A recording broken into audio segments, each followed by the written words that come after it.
প্রতিদিন সকাল সন্ধ্যা নবীর উপরে 10 বার দুরূদ শরীফ পড়লে কি হয়, এটার ফজিলত শুনলে আপনি নিজেই অবাক হয়ে যাবেন।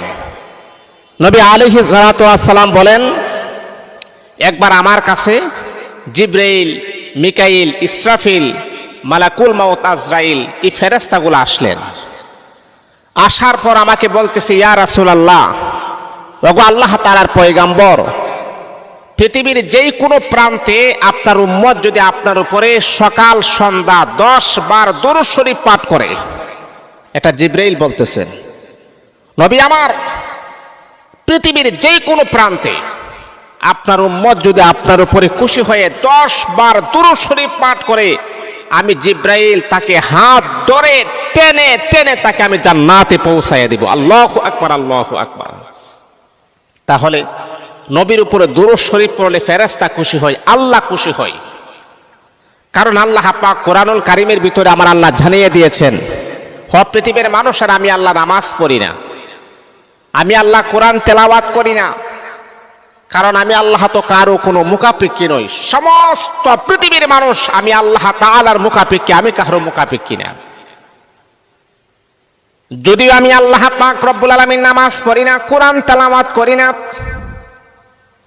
যদি আমি আল্লাহ পাক রব্বুল আলামিন সোনার মদিনায় হজ করি না, কিন্তু আমি আল্লাহ পাক রব্বুল আলামিন একটা কাজ কিন্তু আমি আল্লাহ করি, সেটা কি আমার আল্লাহ কোরআনে বলেন, ইন্নাল্লাহা ওয়া মালাইকাতাহু ইউসাল্লুনা আলান নবী।